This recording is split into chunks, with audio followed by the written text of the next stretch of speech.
2장의 제목이 뭐죠? 2장의 소망 2장 제목이 뭐요? 선택된 백성. 선택된 백성. 하나님께서 왜 그들을 선택하셨나요? 택한 목적이 뭐예요? 왜 선택했을까요? 그래서 엄청난 은혜를 쏟아부었죠, 그죠? 네. 엄청 은혜를 쏟아부었어요. 예를 들면 이사야 5장을 한번 해봐요. 이사야 5장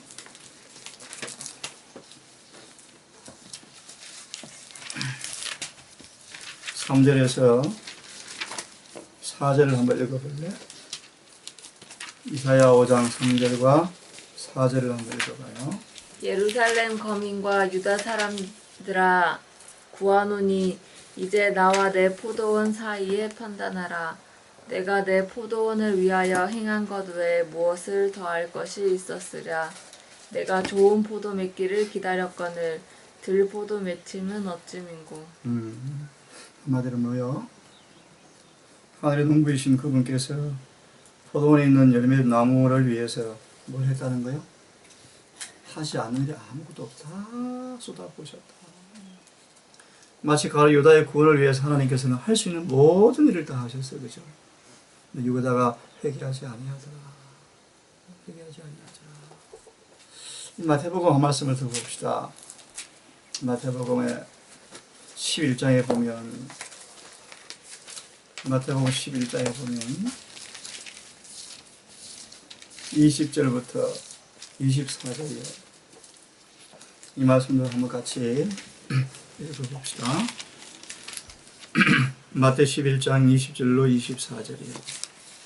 우리 같이 한번 전체 읽어봅시다. 자, 시작. 예수께서 권능을 가장 많이 베푸신 고을을 이기지 아니하므로 그때 책망하시되 화가 있을지언정 고라시나 화가 있을지언정 베세다야 너희에게서 행한 모든 권능을 두로와 시돈에서 행하였더라면 저희가 벌써 베옷을 입고 제에 앉아 회개하였으리라. 내가 너희에게 이르노니 심판날에 두로와 시돈이 너희보다 견디기 쉬우리라. 가버나움아 너가 하늘까지 높아지겠느냐 음부에까지 낮아지리라. 내게서 행한 모든 권능을 두돈에서 행하였더라면 그 성이 오늘날까지 있었으리라. 내가 너희에게 이르노니 심판날에 소돔 땅이 너희보다 견디기 쉬우리라 하시니라. 너보다가 누구야? 천빈아 너보다. 좀 나왔죠, 그죠? 가장 능력 있는 일을 많이 행하신 도시들이었어요, 그죠? 거라신, 베세다, 가버나움. 가버나움을 뭐라 부르던가요? 예수님의 제2의 고향이라 할 정도로 많이 일을 하신 곳이었어요. 근데 뭐 하지 않더라 그들이? 회개하지 않더라. 좀 전에 무슨 말씀을 드렸냐 하면 소망 2장의 말씀 보니까 선택된 백성. 그래서 사도 바울은 로마서에서 뭐라고 말씀하시냐면 이렇게 말씀해요. 한번 해봐요. 로마서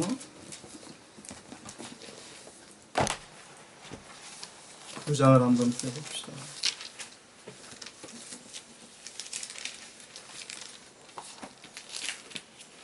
로마서 9장에 1절부터 한번 5절까지 1절부터 5절까지 연재이가 한번 읽어줘봐. 내가 그리스도 안에서 참말을 하고 거짓말을 아니하노라. 내게 큰 근심이 있는 것과 마음에 그치지 않는 고통이 있는 것을 내 양심이 성령 안에서 나로 더불어 증거하노니 나의 형제 곧 고륙의 친척을 위하여 내 자신이 저주를 받아 그리스도에게서 끊어질지라도 원하는 바로라. 저희는 이스라엘 사람이라.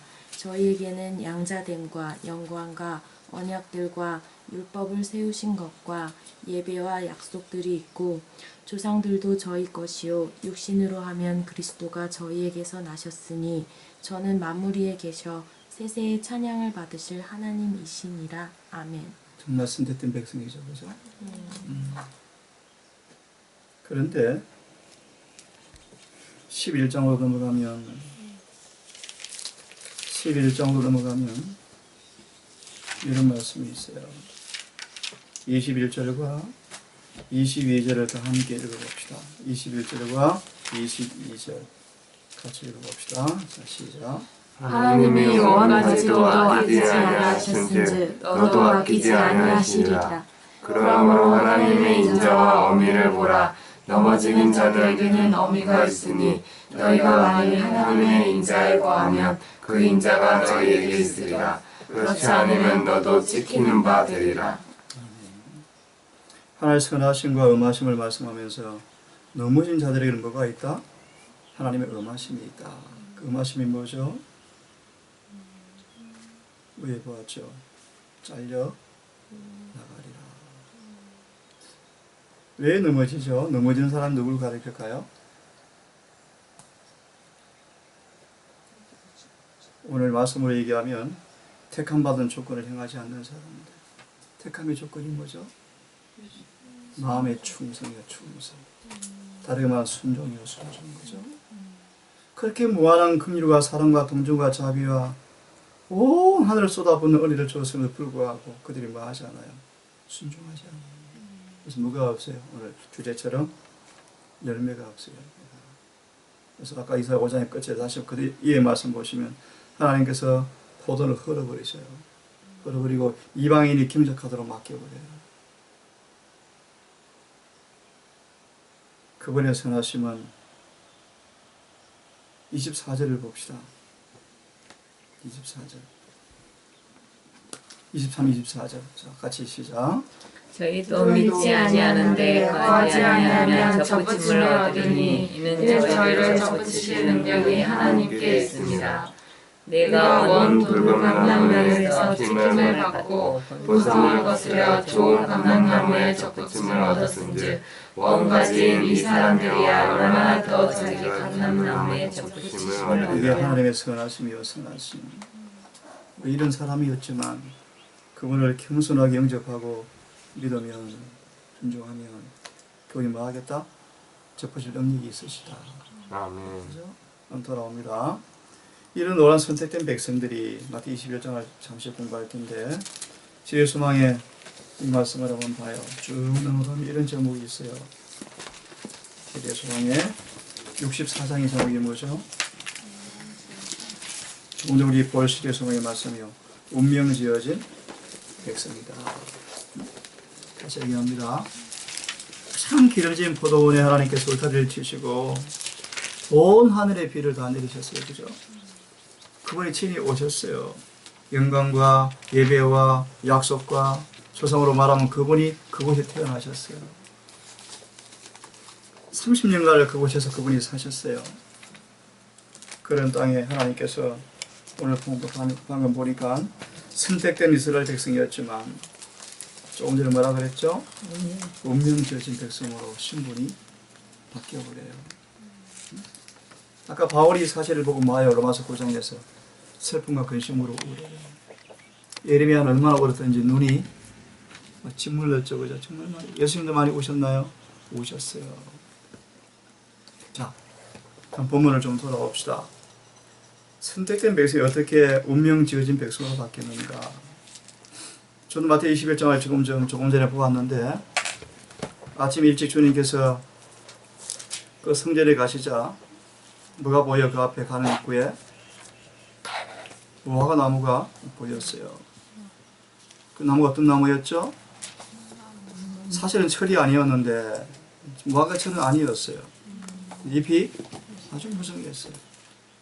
잎이 무성하단 말의 의미는 뭐예요? 무화과 나무가 열매가 있다는 거예요.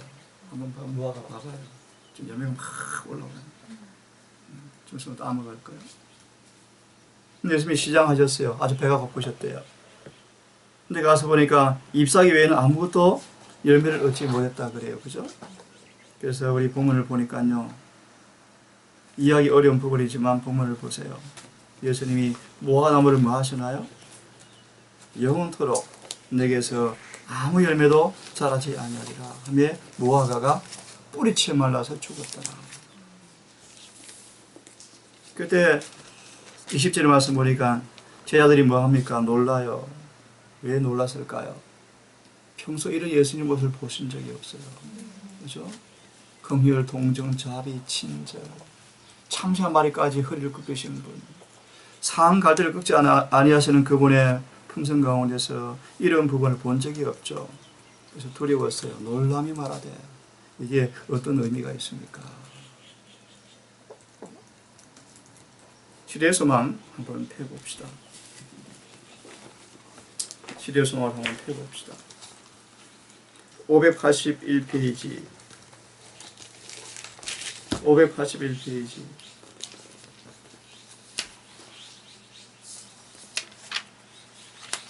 했나요? 예. 그동안 예수께서는 그런 말씀이요. 지금 사실 이 말씀이 실물 교훈이요.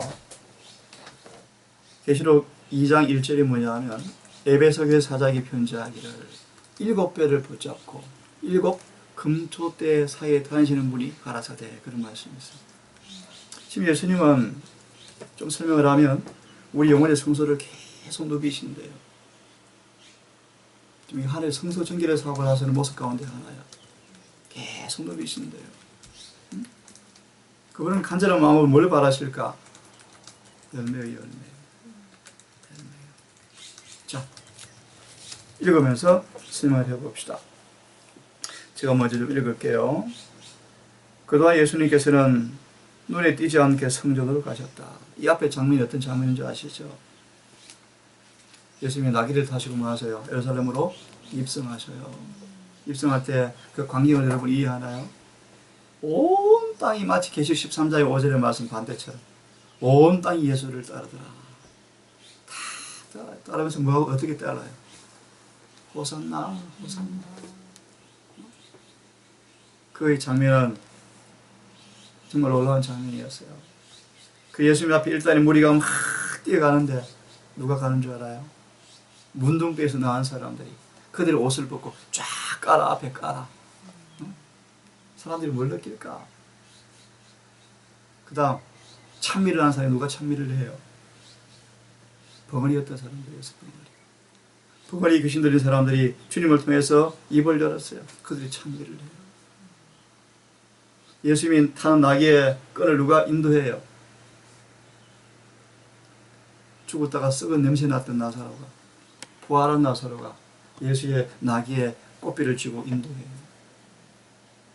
놀라운 광경이었어요. 그런데 예수님은 뭐 하셨습니까? 앞에 읽어보시고 나중에 너무 고통스러웠대요. 지금 예수님 뭐하러 가셔요? 죽으러 가시는데 그들은 뭘 느끼는 거예요? 상상 기절 좀 다른 생각이죠, 그죠? 그 너무 슬프셨대요. 그 이제 다 침묵하고 그 다음날 아침이었어요. 눈에 띄지 않게 예수님은 성전으로 가셨다. 감람서의 광경을 보기 위해서 백성들이 몰려갔으므로 그곳은 모든 것이 조용하였다. 잠시 예수님께서는 성전에 머물러서 슬픔에 찬 눈으로 그것을 바라보셨다. 왜요? 이 성전이 곧 뭐 할까요? AD 70년에 돌 하나도 돌에 남지 않고 멸망할 것을 그분은 내다보셨거든. 이 성전이 다 무너질 거예요. 슬픔으로 찬 눈으로 바라보셨다. 그 다음 예수께서는 이제 베다니로 오셔서 그 다음 장면이요. 예수님은 밤새도록 기도하시고 아침에 다시 성전을 찾아갔는데 도중에 뭘 지납니까? 무화과 나무밭을 지나시는 거예요. 아까 말씀처럼 잎이 무성한데 아무것도 없더라. 그죠? 아무것도 없더라. 건너뛰어서 그 밑에 말씀을 좀 봅시다. 정빈이가 읽어줘봐. 그리스도께서 이 나무에 말라 죽게 하는 저주를 바라셨다. 읽어봐. 그리스도께서는 이 나무에 말라 죽게 하는 저주를 바라셨다. 이제부터 영원토록 사람이 내게서 열매를 따먹지 못하리라고 말씀하셨다. 예수님에게 이런 품성이 나올 수 있을까? 거룩한 의분이요. 여러분 잘 알죠? 예수님은 죄인을 사랑하지만 죄는 절대로 관대하지 않대요. 한 번도 죄에 대해서는 관대한 적이 없대요. 그래서 우리 개인적으로 적용하면요, 하나님 우리를 사랑하심으로 철저히 우리를 뭐 하실 거예요? 키질하시고 까보시고 정돈하시고 연단하시고 누르실 거예요. 학기 2장에 이런 말씀이 있죠. 농로 위에 올려놓으시고 온 힘을 다해서 누르신대요. 왜 그래요? 그래야만 그릇이 만들어지니까. 여러 번 힘을 가지고 만드시고 또 만드시고 또 만드시고 한 다음에 이제 어떻게 하신대요? 그 그릇을 하늘의 빛에 딱 비춰보신대요. 딱 비춰보시고 그 이제 아주 흐리게 불과한 그 그릇이었지만 토기장의 손에 거쳐서 다듬어지고 이제 불에 넣어져서 정연된 그 도자기를 놓았을 때는 도자기가 어떤 모습이었죠? 빛이 환하게 빛나. 하늘의 빛에 비춰보니까 토기장의 얼굴이 그대로 반사되죠. 그때 뭐예요? 내 하늘 창고에 넣어라. 다른 말로 인을 삼겠다. 인을 치라. 그러잖아요. 그죠? 예레미야 말씀 보면은 그렇게 수고를 했지만 빛이 안 비치면 어떻게 하던가요? 깨뜨리죠. 의미가 없죠. 그래서 여러분 공부했지만 우리 인생의 주수는 뭐라고? 열매, 품성이요. 자, 한번 계속 봅시다.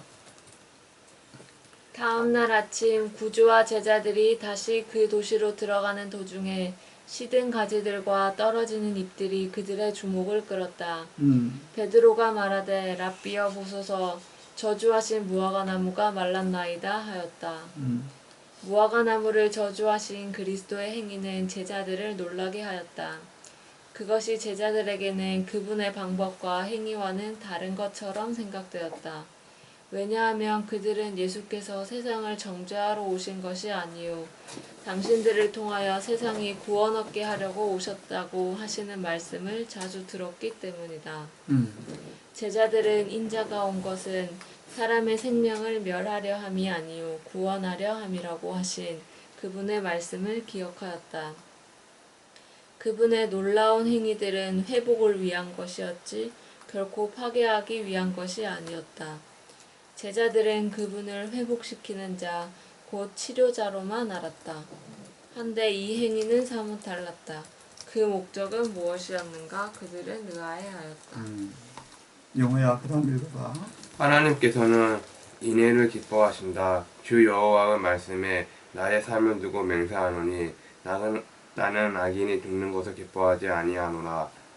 멸망시키는 일과 심판을 통하시는 일은 그분께서 비상한 일이다. 비상한 일이다. 그래서 28장을 나중에 봐요.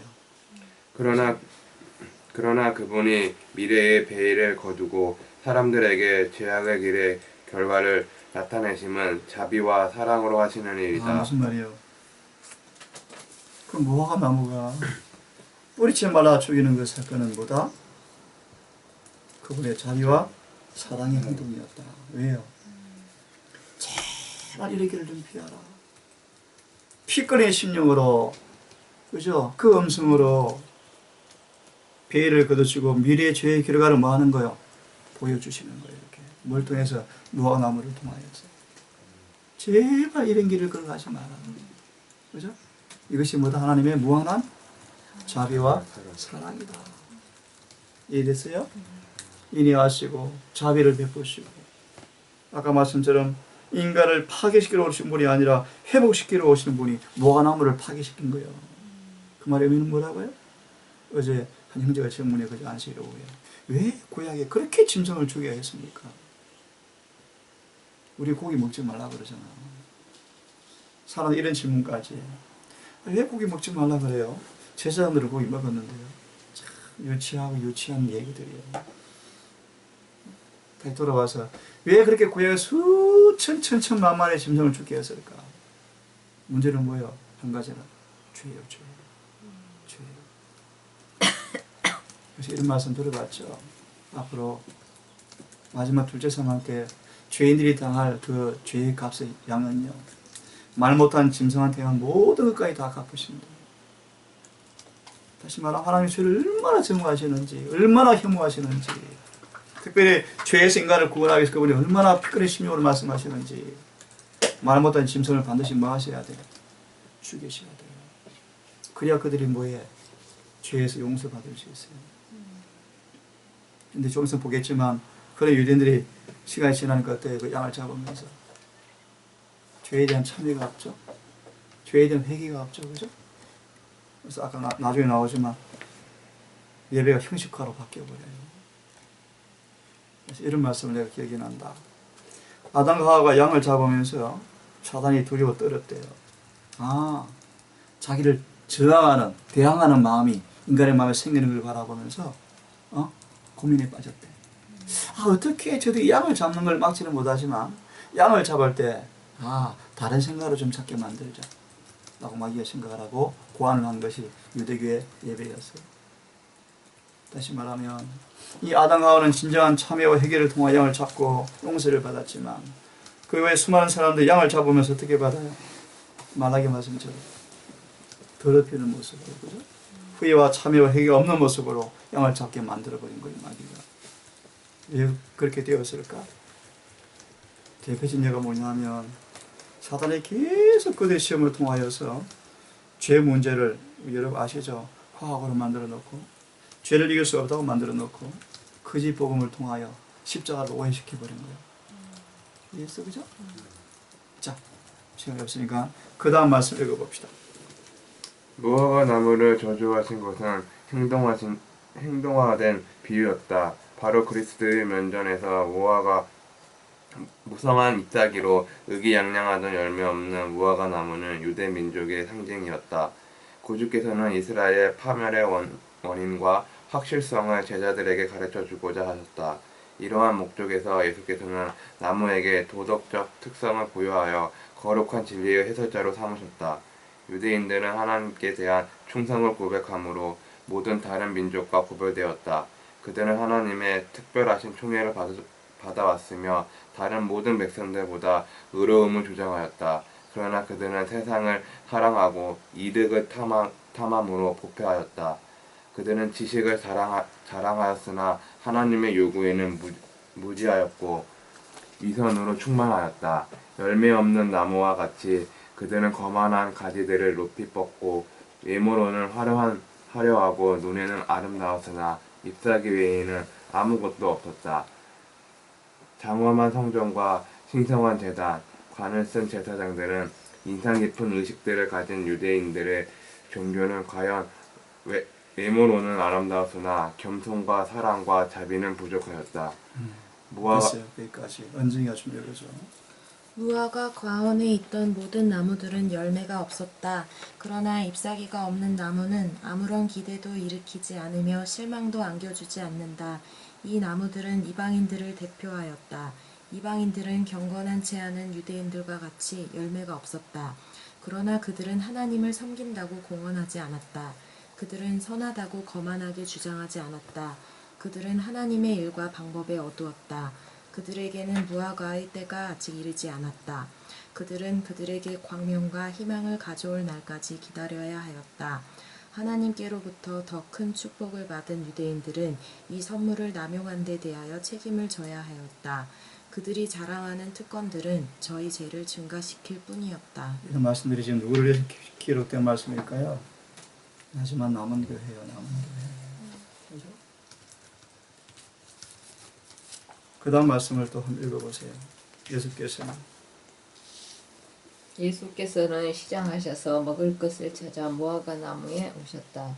그와 같이 그분께서는 그들에게서 의의 열매를 찾고자 하는 갈급함으로 이스라엘에게 오셨다. 그들이 세상의 축복이 될 수 있는 열매를 맺도록 그분은 저희에게 선물을 아낌없이 주셨다. 모든 기회와 특권이 그들에게 시어되었다. 그 대신에 그분은 당신의 은혜의 사업에서 저희의 동정과 협력을 구하셨다. 그분은 저희에게서 자기 희생과 동정과 하나님께 향한 열심과 동료 인간들의 구원을 위한 영혼의 깊은 열망을 보고자 하셨다. 이 말씀 보니까 너그관 사이 떠오른다, 그죠? 다니엘서 4장에 보면 20절에서부터 23절을 정빈이가 읽어볼래? 다니엘 4장에 20절에서 23절을 한번 읽어봐.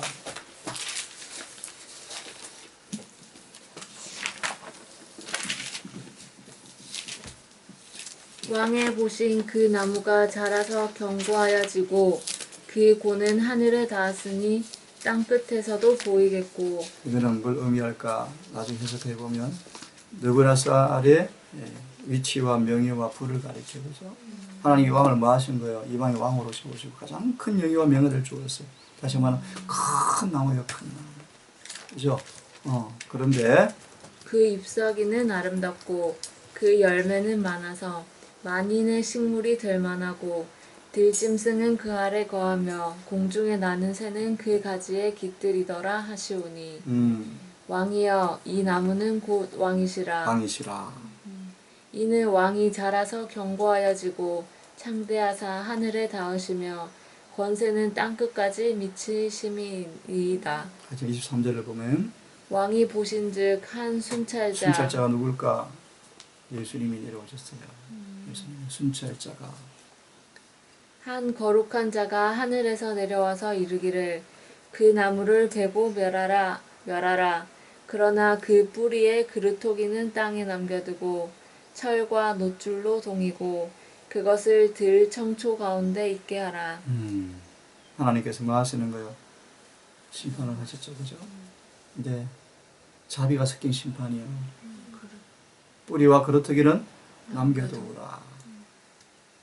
이 왕에게 하나님께 다시 기회를 주신 거예요, 그죠? 그래서 이거요. 그것이 하늘 이슬에 젖고 또 들짐승으로 더불어 그 분량을 같이 하며 7대를 지내리라 하더라 하시오니. 이야기 좀 무슨 뜻인지. 자, 다시 돌아와서 조금 더 보고 마무리합시다. 그 다음 말씀에 보니까 만일 그들이 하나님의 법을 지켰더라면 있죠, 그죠? 정민이 그죠? 만일 그들이 하나님의 법을 지켰더라면 그들은 그리스도께서 행하신 것과 같은 이기심 없는 사업을 이루었을 것이다.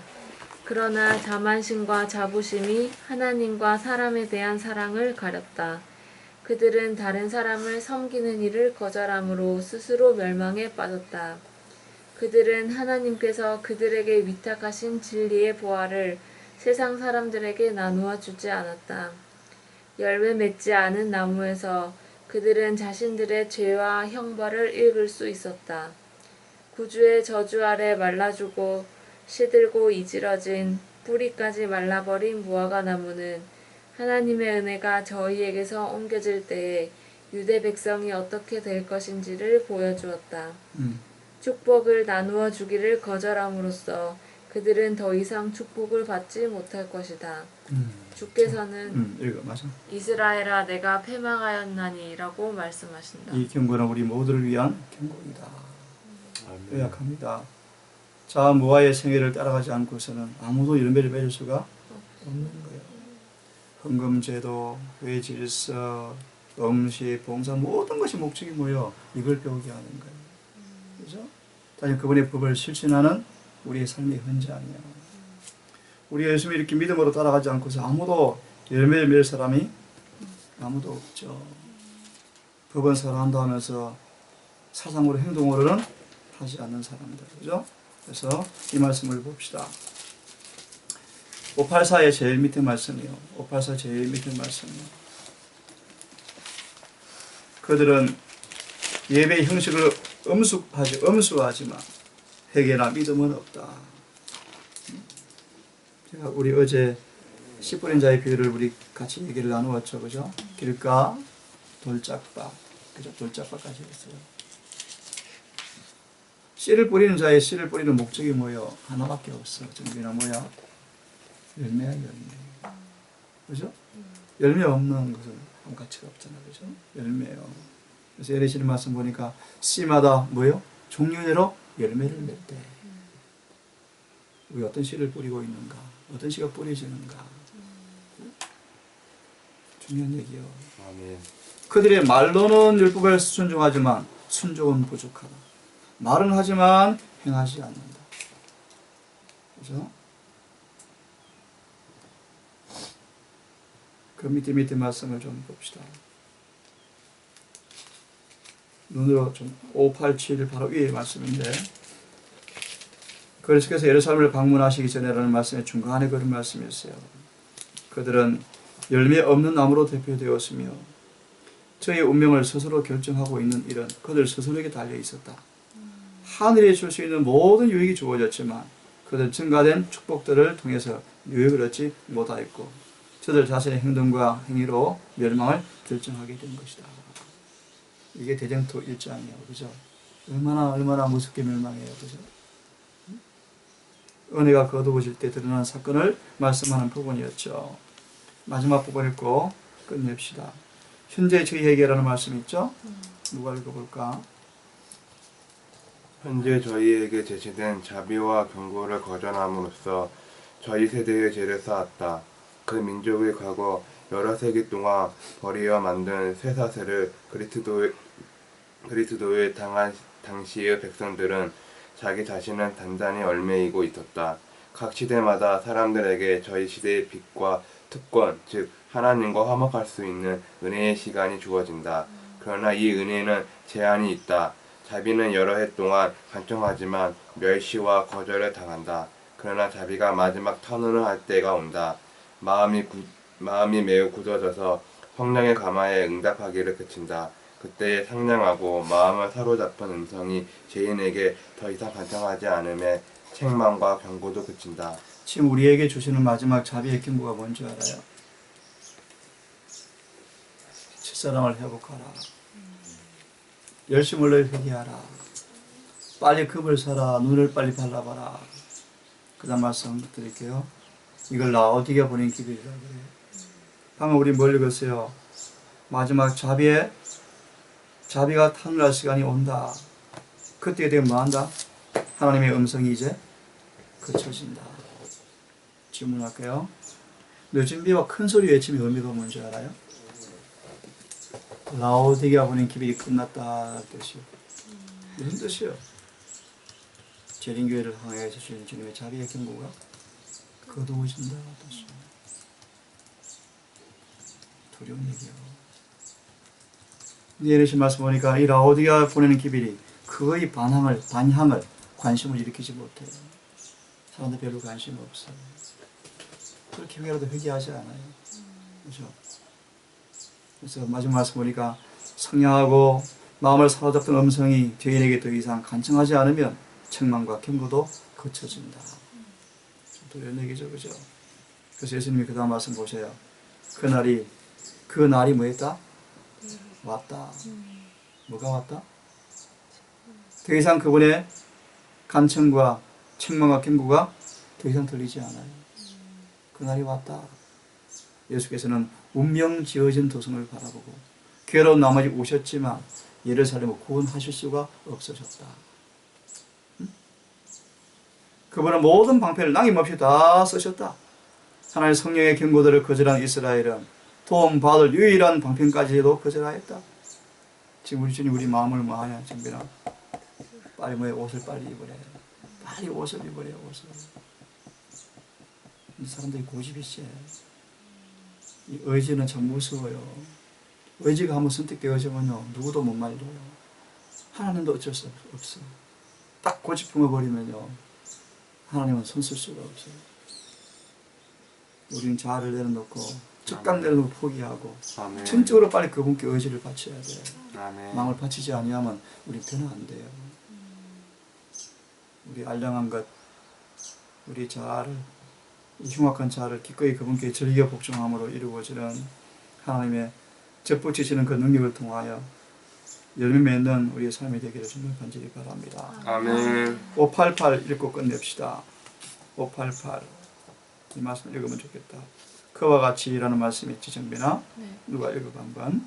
그와 같이 지금도 하나님의 말씀의 진리가 사람들의 행습과 저희의 타고난 경향과 조화되지 않으므로 무수한 사람들이 진리의 빛을 거절한다. 지금도 마찬가지야. 어제 목사님한테 그래. 목회자 협의회를 다녀오면서 두 목사가 타고 오면서 그랬대. 한 목사가 박원장이 완전주의라 그러는데라고 쫙쫙 얘기를 하더래. 그래서 자세히 설명을 했대. 완전주의. 그래서 이 목사님이 그래. 너무 이해를 못하면서 완전주의니 뭐니 설명을 쭉 한참 했대. 한참 마음이 열려서 아마 볼 것 같아요. 같이. 그죠? 참 진리의 무지예요, 무지 사람들. 완전히 무엇인지, 성화가 무엇인지, 그죠? 구원이 어떻게 이루어지는지 너무나 무지해요, 사람들이. 근데 깊이 보면 그 의미가, 그 이유가 뭘까? 여기 나와 있죠. 진리가 우리의 행석과 타고난 경험과 조화되지 않으면 사람들은 뭐해요? 빛을 거절해요. 그죠? 성경 분명히 말하죠. 그죠? 예수님이 제시하신 완전히 있어. 그죠? 완전히 있어요. 누구든지 그 표준에 가야 돼요. 그 표준이 뭐죠? 예수님과 조화되어야만 나오는 거예요. 간단히 말하면 예수님과 하나가 되어야만 나오는 거예요. 아멘. 이렇게 말합시다. 그분과 하나가 돼야 돼. 하나가 돼야 돼. 한 몸이 돼야 돼. 그렇지 않고서 아무도 하늘에 갈 수 없어요. 하나가 되면 뭐가 나올까? 그분의 것이 나오겠죠. 그죠? 아멘. 그죠? 반드시 그런 거예요. 자, 마저 읽고 끝냅시다. 사단의 충동을 받은 사람들은 하나님의 말씀을 의심하고 그들의 독자적 판단을 따르기로 선택한다. 다 함께 그 다음 넘어가서 그리스도께서 감람산 위에서 있죠. 같이 읽고 기도합시다. 시작. 그리스도께서 감난산 위에서 세상과 각 시대를 내려다보셨으므로 그분의 말씀은 거룩한 자비의 관점을 경시하는 모든 영혼에게 적용된다. 무화과나무를 말라 죽게 하신 것은 지금 누구를 위해 주시는 말씀이요? 바로 나요, 나 우리에게 주는 말씀이죠. 그죠? 계속 그분의 사랑을 조소하는 자인 바로 그대에게 그리스도께서는 오늘 말씀하신다. 그대의 평화에 관한 일들을 알아야 할 사람은 그대 바로 그대이다. 자신을 위하여 흘릴 눈물이 없는 그대를 위하여 그리스도께서 비통의 눈물을 흘리고 계신다. 바리새인들을 파멸시킨 치명적인 마음의 완고함이 벌써 그대에게서 나타난다. 그리고 하나님의 은혜의 모든 증거와 모든 신령한 빛의 광선은 영혼을 녹여서 복종하게 하든지 혹은 영혼을 회개하지 않는 절망적인 상태에 고착시키든지 하고 있다. 예. 최근 2, 3일간에 방글라데시, 바그다드, 시리아 계속 뭐가 일어났죠? 연쇄 테러. 참 무서워요. 그리고 그제 얼마 전에는 미국이 B-2 폭격기 2개를 가지고 괌에 있는 해병대를 동원해서 북한 상륙작전을 지금 연습했대요.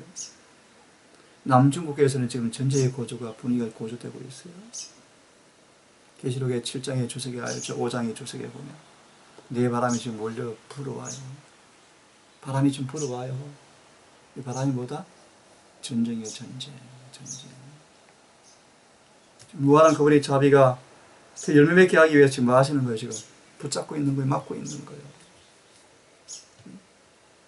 이런 때 정말 우리가 우리를 돌아보고 내가 어떤 열매가 맺히는지를 돌아보고 하나님의 손에 전적으로 우리를 믿음으로 복종시키는 그런 헌신을 통하여 열매 없는 무화과나무가 아니고 주님의 수가, 사랑의 수가, 봉사가 그분의 마음을 기쁘게 하는 그런 삶을 결심하고 선택하고 오늘도 그 일에 충성을 다하는 지혜로운 건축자들 되기를 바라면서 아침 말씀을 마무리합시다. 자, 기도합시다.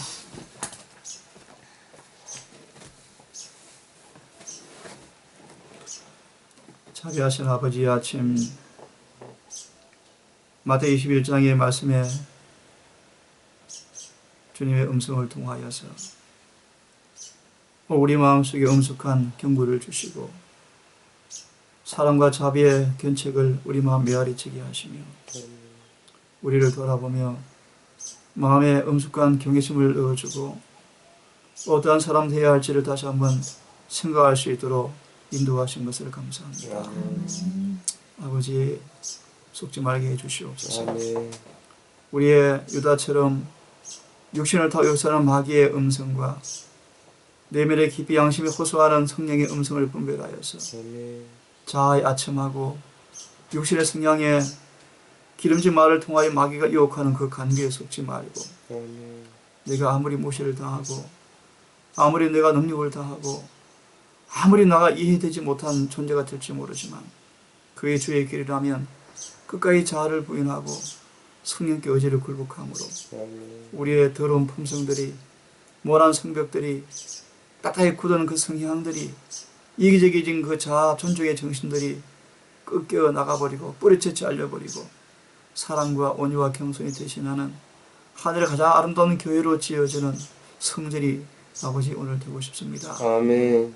이를 위해서 깨어 기도하고 어떤 반응을 하든지 어떤 말을 하든지 어떤 생각을 하든지 에녹처럼 늘 기도하는 것이 습관되게 하시고 아멘. 이것이 주의 길인지 이게 주님의 말씀인지 음성인지 우리의 말과 색깔과 모든 표현 속에서 예수께서 있는지를 물어보게 하셔서 아버지 회개하고 자복하고 의를 간절히 사모하고 죄에서 떠나는 경험을 통하여 우리 마음밭에 열매가 맺히는 주님의 밭이 될 수 있도록 인도해 주시옵소서. 아멘. 우리 청년들 이 청년의 때 인생의 미래가 염려가 있고 또 해야 할 일 참 많겠지만 하나님 이들의 마음속에 결심하여 내 죄 사함 받은 경험 성의 임재의 경험을 하기 위해서 하나님께 기도를 씨름하고 아멘. 말씀을 연구하고 아멘.